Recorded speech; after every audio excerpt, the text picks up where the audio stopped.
Concentré sur le débat, je vous le dis, je suis là pour choquer. Si tu nous dis que Rudy Garcia, il a le niveau pour entraîner le Napoli, alors Balerdi, il a le niveau pour jouer au Real Madrid. Rodrigo, sa hype, elle a duré 2 matchs la saison dernière. Mbappé, aujourd'hui, il est plus populaire que l'équipe de France et que Didier Deschamps. Mbappé, demain, il monte au créneau. Il dit Deschamps, c'est une pompe.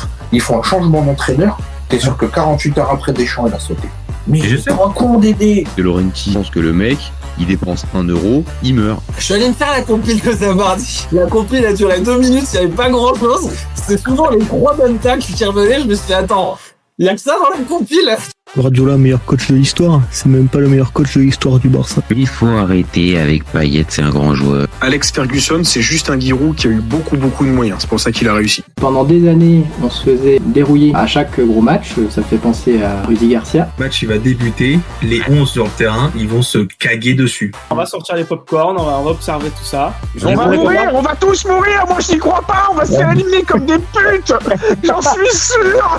J'ai déjà tout prévu. Le paquet de mouchoirs. Je veux pas voir ça. Si t'enlèves le championnat anglais, allemand, espagnol, italien, portugais, lituanien, la Ligue 1, c'est le meilleur championnat européen. Mbappé, c'est un remplisseur de brouettes. Par contre, quand il faut aller trousser les grosses équipes, malheureusement, c'est lui qui se fait remplir.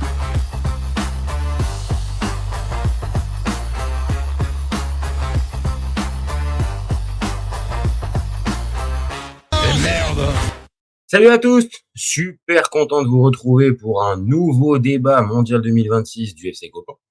Alors, là on n'est pas sur un débrief de match, les copains. On est juste sur un petit rattrapage.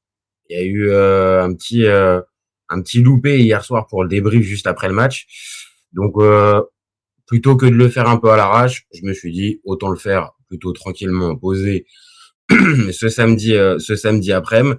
Et puis, vu qu'il y a pas mal de choses à dire, je pense que ça valait le coup de se poser un peu plus tard pour faire le débat sur le match Paraguay-Turquie et de poser la question de savoir si la Turquie est le plus gros flop de ce mondial 2026 pardon. Comme d'habitude, les copains, besoin de vous, vous commentez, vous likez, vous partagez, vous réagissez. Dites-moi si je suis dans le vrai ou au contraire si je suis plutôt en train de raconter des saucisses, comme je dis d'habitude. Si vous découvrez cette vidéo, n'hésitez pas à vous abonner. J'ai besoin de ça pour faire grandir la chaîne et pour nous donner encore plus de force à faire toujours autant de débats. Sachant qu'aujourd'hui encore, on a 4 matchs, donc on va faire des débats avec les copains. Il y a Reda qui vient normalement pour le Pays-Bas-Suède. On a Désiré qui va venir aussi pour le Allemagne-Côte d'Ivoire. On va aussi se faire le Équateur-Curaçao. On va se faire aussi le Tunisie-Japon à 6h du mat. Bref, on va se faire encore une belle journée. Les copains, je pense que ça va être une belle journée et sur la chaîne et surtout en général pour tous les fans de foot. Bon, la Turquie. La Turquie, est-ce que c'est le plus gros flop, les copains? Là, maintenant qu'on a, on va dire, le résultat après 2 matchs, ouais, ça s'apparente pour l'instant au plus gros fiasco. Parce que, bon, qu'on ait une équipe comme Haïti qui soit éliminée, bon, c'est plutôt logique. Qu'on ait une équipe comme, qu'on ait des équipes comme la Bosnie, la Tchéquie, l'Afrique du Sud, le Qatar avec 1 point, bon, il y a une certaine logique. Par contre, retrouver la Turquie avec 0 point alors qu'ils ont joué Australie et Paraguay, ouais, non, là, véritablement, pour moi, il y a vraiment beaucoup de choses à dire. Donc, ce que je vous propose, les copains, c'est de revenir un peu sur le match. Sur ce fameux 1-0 avec le but inscrit à la 2e. Franchement, j'étais en live sur la fin du débrief du Brésil. Vraiment, le but était magnifique. Vraiment un but magnifique. Mais qu'est-ce que c'est très dur. Qu'est-ce que c'est très dur pour les Turcs. Si on prend le 11 et qu'on regarde un peu, on a Çakır dans les buts, on a Kadioglu et Muldur sur les côtés, Bardakci et Demiral, ce qui pour moi est plutôt une charnière centrale performante. Demiral, on le connaît pas mal. C'est un joueur dur sur l'homme qui a été quand même pas mal performant pendant plusieurs saisons du côté de la Serie A. Il passe même à la Juve. Et de l'autre côté, Bardghji, forcément son compère, on le connaît. C'est un gars qui joue à Galatasaray, qui a la trentaine maintenant. Bon, la charnière en soi, elle me pose pas problème. La défense en général avec Muldur et Kadioglu, bon, je pense que c'est globalement ce que tu peux faire de mieux. Alors après, il y aura toujours, je regarde qui était sur le banc, que tu peux mettre. Il y a Zaki Celik, oui, il y a Celik. Celik aurait pu, il y a la limite, Celik aurait pu jouer à la place de Muldur, mais Muldur, depuis le début de la compète, est pas forcément mauvais, donc voilà. Au milieu, c'est Yuksek avec Çalhanoğlu, le capitaine. Alors moi, je vais pas vous mentir, hein, moi je suis plus un fan de Orkun Koklu. Je préfère ce joueur. Maintenant, il a jamais pris l'importance qu'on aurait pu présager pour lui quand il était à Feyenoord. Voilà, moi je serais plus parti avec lui, mais bon, Yuksek en soi, c'est pareil, c'est un joueur, je vais pas dire forcément ultra confirmé parce qu'il a que 27 ans, mais sort d'une saison titulaire avec Fenerbahçe, bon, c'est plutôt ça s'entend. Et puis devant, c'est là en fait où on est un peu déçu. Et moi où je suis particulièrement déçu, c'est que ça soit Akgun, que ça soit Aktürkoğlu, que ça soit bien évidemment les deux petits joyaux Arda Güler et Kenan Yildiz, ouais, les copains, il y avait moyen quand même de marquer des buts avec des joueurs comme ça. Si en plus tu rajoutes tu rajoutes comment il s'appelle, Yilmaz, qui peut aussi apporter devant. Comment on se retrouve avec 0 but? Parce que c'est ça un peu le problème, hein. Amis supporters turcs ou même pas supporters turcs, quand on regarde les stats de la Turquie pendant cette Coupe du Monde, les copains, il y a de quoi flipper, hein. Je vous partage ça, mais il y a de quoi flipper. Parce que t'as 3 grosses occasions, et 3,5 occasions par match. C'est énorme, et t'en convertis pas une seule. T'as 75% de possession sur l'ensemble des 2 matchs. Donc ça veut dire que la Turquie, elle a eu le ballon. Et avec les joueurs dont on vient de parler, c'est pas possible.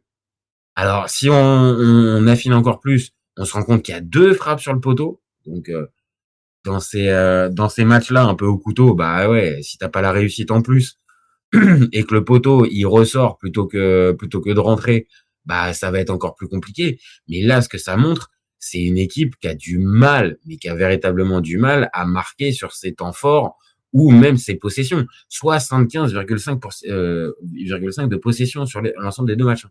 Vraiment, c'est quand même fort de se dire que cette équipe, elle a pas été en capacité de pouvoir marquer un seul but en 180 minutes avec ces stats-là. Pas vous mentir les copains, vraiment en voyant ça, oui, c'est un flop, c'est forcément un flop. Parce que j'avais fait le débat avant le début de la compétition. J'avoue, hein, ça fait partie des saucisses que j'ai pu sortir, hein. Je pensais que évidemment les Turcs étaient en capacité de se sortir de ce groupe.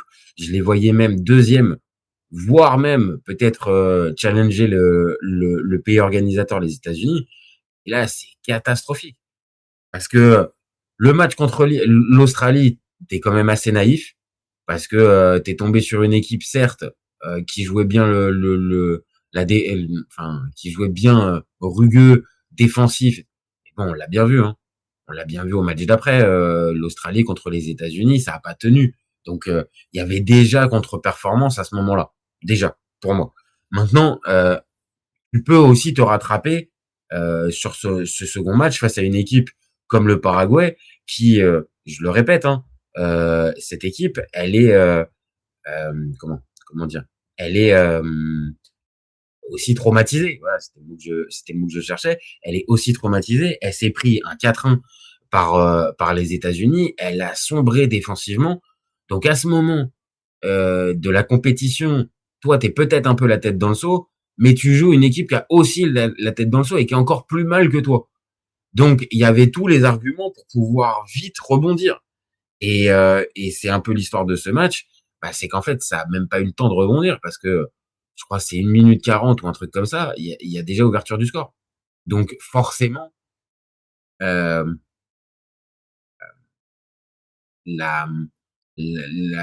tâche devient compliquée parce qu'en plus, bah, on les connaît, hein, même si on n'a pas forcément tous les joueurs en tête et tout ça. Les Paraguayens, quand ils commencent à jouer un match de Coupe du Monde, les copains, il y a même pas à réfléchir 2 minutes, hein. Ils vont forcément jouer défensif, ils vont forcément défendre leur but d'avance s'ils en ont un. Et là, leur donner aussi vite l'opportunité de mener, ah ouais, non, bah là, tu te retrouves avec une équipe, bah, qui s'est fait, qui a assumé totalement d'être en déséquilibre, enfin, d'être en domination totale. Elle s'est fait dominer. Voilà, hein, je pense que c'est assez explicite. 32 tirs à 7. 32 tirs à 7. Bon, les gars, je pense qu'on peut pas faire plus, en fait. 32 tirs à 7, ça te montre bien qu'en fait, cette équipe turque, elle a tout tenté. On est à 2,17 de XG contre 0,32. Donc, ça a été un attaque-défense complet. Et je l'ai dit tout à l'heure avec les stats sur l'ensemble des deux matchs, c'est 75% de possession pour les Turcs. Là, sur ce match-là, c'est 79%. Alors là, les Paraguayens, ils ont lâché le ballon. Mais comme on l'a dit, ils ouvrent le score super vite. Donc, le scénario du match fait que très vite, ils vont pas hésiter à mettre le bus. Et là où la Turquie aurait peut-être pu profiter d'une équipe paraguayenne un peu en doute, c'est s'il n'y a pas cette ouverture du score super vite.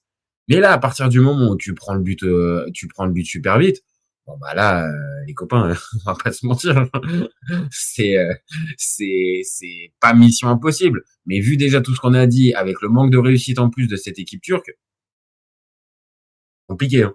Et ça s'est avéré être compliqué. Et alors là où ça s'est avéré encore être plus compliqué qu'on le pensait, c'est que les Turcs, alors je vais reprendre la minute exacte, mais les Turcs, ils se sont retrouvés à 11 contre 10. Parce que notre ami Almiron, à la 45 plus 2, notre ami Almiron, alors ça aussi, ça c'est faut en parler. Est-ce qu'on est sûr véritablement que Almiron, quand il nous fait ça, il est en train de parler, je crois que c'est à Muldur, est-ce qu'à ce moment-là, on est vraiment sûr qu'il est en train de l'insulter ou qu'il est... Parce que, voilà, je pense plus que pour moi, c'est un mauvais réflexe que les joueurs ont. Alors après, c'est très chiant. D'un point de vue juste visuel, tu vois des mecs qui sont tout le temps comme ça, donc là, c'est bien, ça leur enlève. Mais carton rouge, est-ce que vraiment il l'insulte? J'en sais rien. J'ai pas eu plus d'infos sur cette affaire. Mais bon, le carton rouge, moi je le trouve sévère. Maintenant, c'est ma vision. Carton rouge à partir de la 45 plus 2, donc on va dire toute la deuxième mi-temps. Là, les Turcs, ils ont, je vais pas dire le scénario rêvé, parce qu'encore une fois, ils perdent d'un but. Et là, ils ont tout. Ils ont tout pour vraiment revenir dans la partie, égaliser, et pourquoi pas l'emporter derrière. Faire une belle deuxième mi-temps avec, ok, bon, on se remet, on a pris le but super rapidement. Là, maintenant, ce qui est le plus important, c'est essayer d'aller chercher justement cette égalisation. On se calme, on a encore 45 minutes, on est en supériorité numérique. Puis, bah, ils ont continué, en fait. Ah, donc, oui, hein, ils les ont eu, les occasions. Ah, ils les ont eu. Vraiment. Je le repartage, hein. 5 grosses occasions à 0. 32 tirs à 7, 2,17 de XG. Donc, ils les ont eu, les occasions. Donc, c'est même pas un problème à ce niveau-là. C'est même pas que pareil, la Turquie a été tétanisée par l'enjeu. Non, il y a un manque flagrant d'efficacité dans le dernier geste. C'est pas possible. Et en plus, je vais pas aller les excuser avec ça, mais en plus, il n'y a pas la réussite. Donc, comme t'as pas la réussite, comme tu te retrouves avec une équipe qui très très vite, on va dire, essaye d'aller chercher ce but, mais se heurte à une équipe qui est en face, mais ils s'en régalaient en fait. Alors, je dis pas que c'était ultra maîtrisé. Vraiment, hein, côté paraguayen, et il y a encore, je trouve, il y a encore des manques. Mais quand on voit, par exemple, c'est l'homme du match hein, pour moi, pas le buteur. Alors attendez, on le retrouve. Ouais, voilà. Juan José Cáceres. Ouais, ils se sont régalés les Turcs, les Paraguayens, pardon.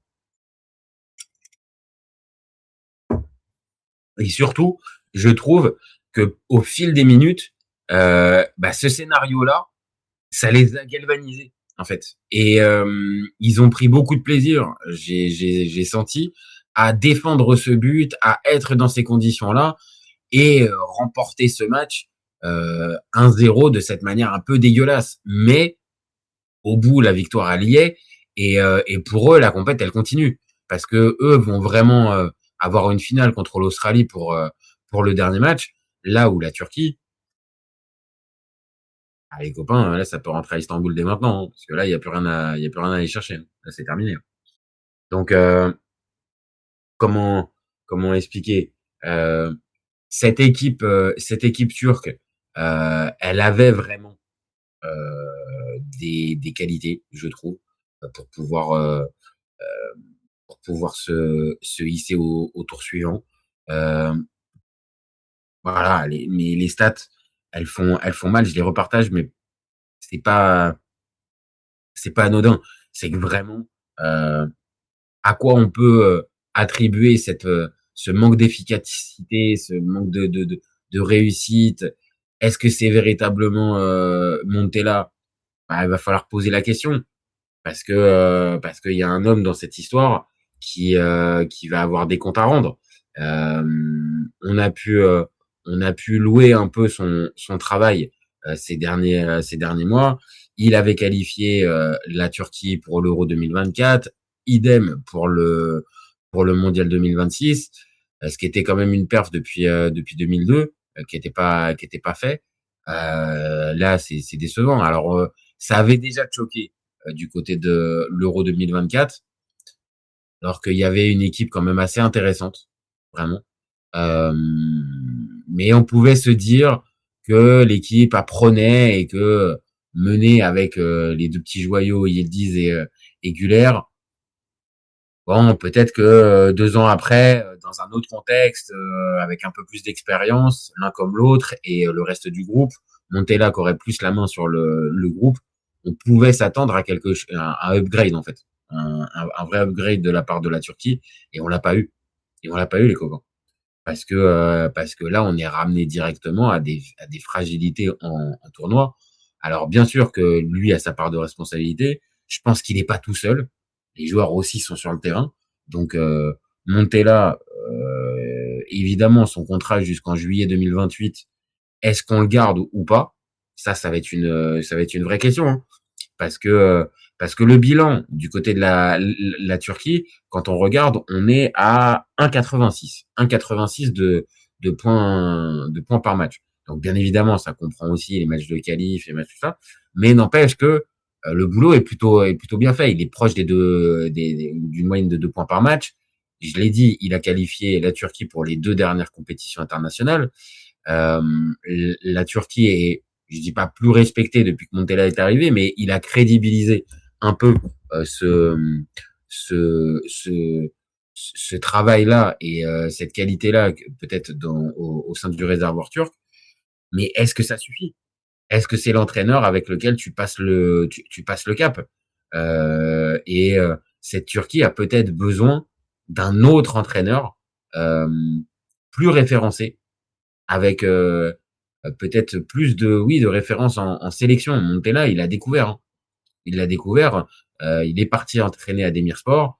Ça s'est enchaîné derrière avec le poste dans le championnat turc, mais c'est pas un sélectionneur dans la main, Vincenzo. Vincenzo, je repartage. C'est un gars qui a fait la Roma, qui a fait Catania, qui a fait la Fiorentina, la Samp, l'AC Milan, Séville, la Fiorentina. Donc c'est plutôt un entraîneur de club. Donc est-ce que c'est vraiment l'homme de la situation? On lui a donné 2 compétitions. Il n'a pas réussi à chaque fois à passer le premier tour. Est-ce qu'on continue avec lui?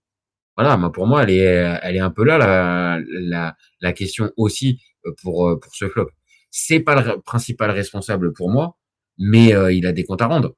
Et tout comme les petits joyaux, les Yildiz, les Arda Güler et les autres. Évidemment, il y a le capitaine aussi. Bon, est-ce qu'on dédouane un peu tout le monde en se disant que on met tout ça sur un manque de réussite chronique pendant cette Coupe du Monde? Moi, j'ai du mal, hein. Là, franchement, les copains, moi, j'ai vraiment du mal à me laisser embarquer par cette vision-là. Hein. Moi, je le dis très clairement, ça me paraît compliqué. Donc, ils vont être obligés pour moi de faire un peu leur mea culpa. Et je pense surtout que le retour, dites-moi en commentaire ce que vous en pensez, mais pour moi le retour à Istanbul, il va être compliqué. Hein. Là, les Turcs, ils vont pas être reçus en héros, hein, parce que là vraiment finir dernier dans ce groupe-là, franchement, c'est pas sérieux, c'est pas sérieux. Alors je suis en train de réfléchir, mais si, ils sont obligés de finir dernier. Ils sont obligés de finir dernier parce que c'est pas que le goal average qui fait les choses, c'est le goal average particulier. Et vu qu'ils ont perdu face à l'Australie et le Paraguay, et que c'est la différence de but, le goal average particulier, donc en gros la rencontre directe, c'est mort pour eux. Donc ça veut dire dernier dans ce groupe. Ok, il y avait de l'homogénéité. Ok, il y avait un petit épouvantail parce que les États-Unis à domicile, tout ça. Mais même avant de les avoir joués, les copains, ça s'arrête au bout du 2e match. Et je la place, Australie et Paraguay, c'est pas dans les 20 premiers mondiaux. Hein. Donc on parle vraiment d'équipes de sélection mineure. Les Australiens, certes, on le sait, ils sont toujours chiants à jouer et ils sont globalement présents à toutes les Coupes du Monde depuis une 20aine d'années, voire même un peu plus. Par contre, le Paraguay, c'est pas tout le temps qu'on les a, et se retrouver avec peut-être pas, je dis pas la pire génération paraguayenne, parce qu'il y a quand même du talent à certains endroits. Il faudra parler quand même d'un petit Julio Enciso qui reste pour moi un très très joli joueur et qui est vraiment intéressant. Maintenant, voilà, l'ensemble de la sélection paraguayenne. Non, je vois plus ça comme une sélection de devoir que comme une sélection vraiment dangereuse avec des qualités qui peuvent faire mal à tout le monde, type l'Équateur par exemple. Maintenant, voilà, le Paraguay a rien volé dans cette rencontre, même si je le repartage, les stats elles sont vraiment très très dures pour les Turcs parce que voilà, les occasions elles étaient là. Donc, est-ce qu'on met ça, je le dis depuis tout à l'heure, sur le coup du manque d'efficacité, du manque de réussite chronique. Bon, quand ça fait 2 matchs consécutifs face à des sélections qui sont à ta portée, là pour moi c'est plus un simple accident, c'est des vraies limites. Peut-être aussi que le style de jeu de la Turquie, c'est peut-être un peu plus de transition et moins d'attaque placée, peut-être plus de verticalité, mais à partir du moment où, je l'ai dit, tu te retrouves avec ouverture du score très rapide de la part des Paraguayens, tu sais très bien que tu finis dans un bourbier en fait. Tu te retrouves dans un bourbier. Mais de l'autre, et ça par contre, je pense que c'est ce qui va véritablement infléchir la position vis-à-vis des joueurs turcs, c'est que pendant plus de 45 minutes, tu te retrouves à 10 contre 11. Et que Almiron prenant le carton rouge, on a du mal à comprendre que cette équipe ne marque pas, la Turquie ne marque pas au moins sur un temps fort. Là où tu te retrouves à 10 contre 11, on l'a vu, le Paraguay a été capable de prendre l'eau complètement contre les États-Unis. Donc il y avait moyen. Il y avait vraiment moyen. Et là, se retrouver avec ce scénario final et donc cette élimination dès le deuxième match, ouais, franchement, c'est évidemment un gros flop. Est-ce que ça sera le plus gros? C'est pas que je veux me dédouaner, mais on va attendre peut-être d'avoir plus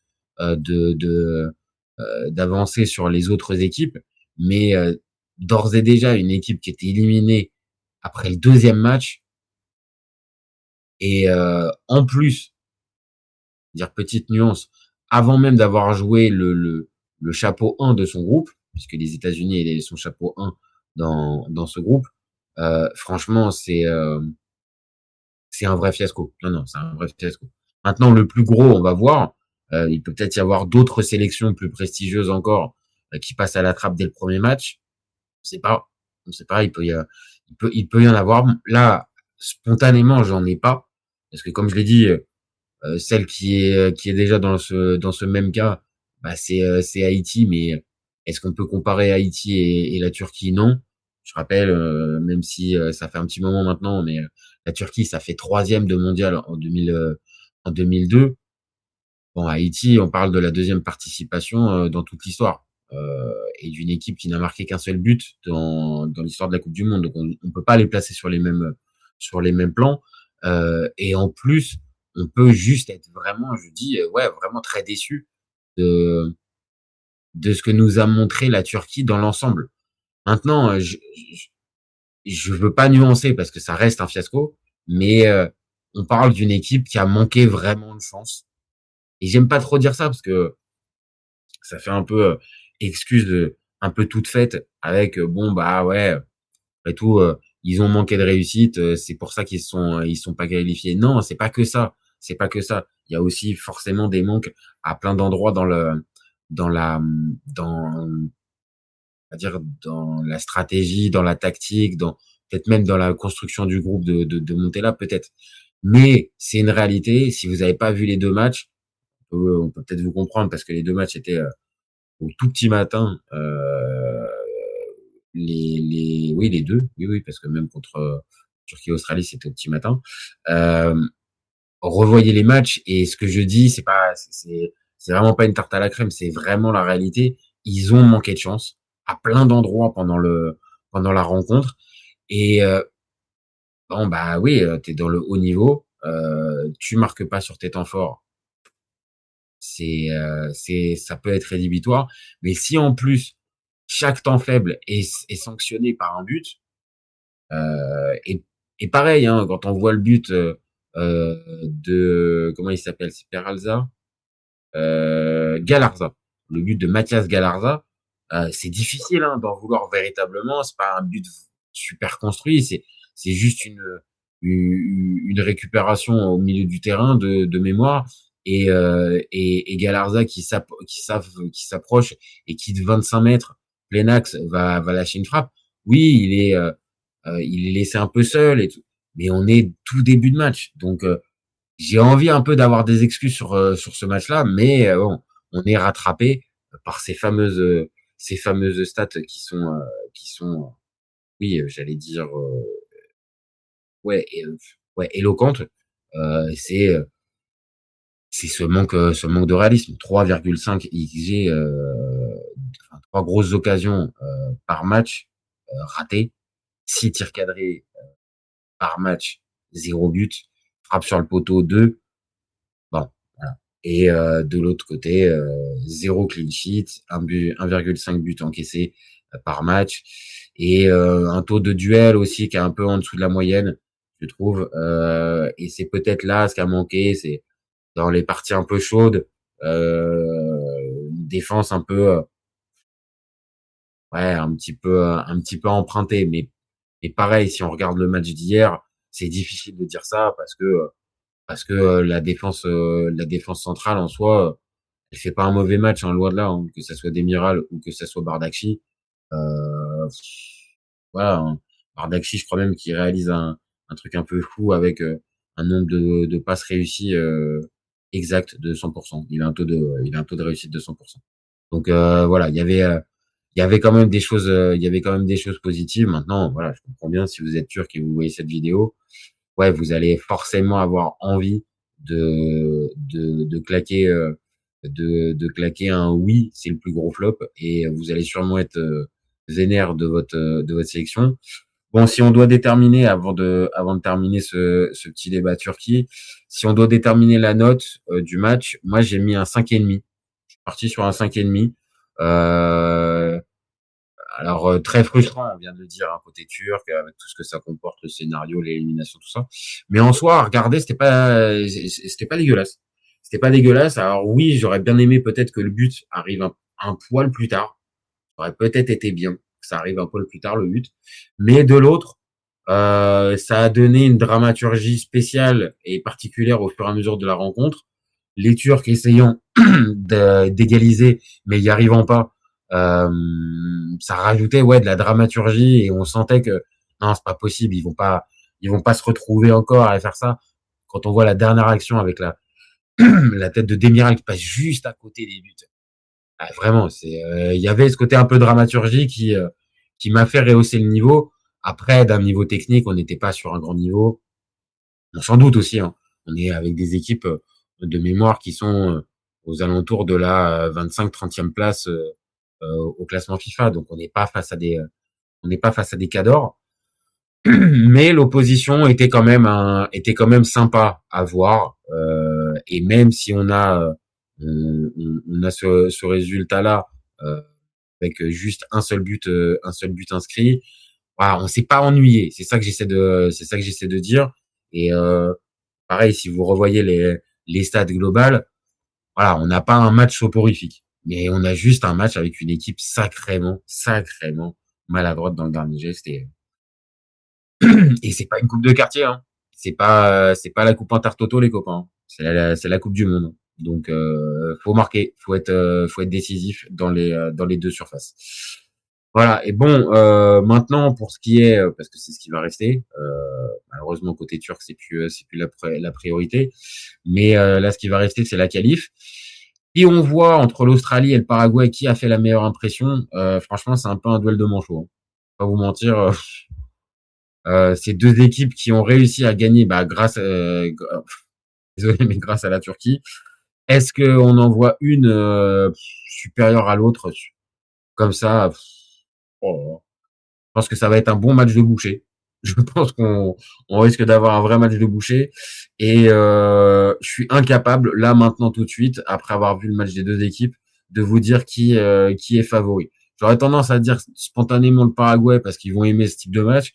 Mais la baston, ils aiment ça aussi, les Australiens. Donc, incapable pour l'instant de me positionner. J'attends peut-être quelques heures ou quelques jours avant le coup d'envoi pour pouvoir me positionner. Là, franchement, c'est impossible d'arriver à faire un vrai prono là-dessus.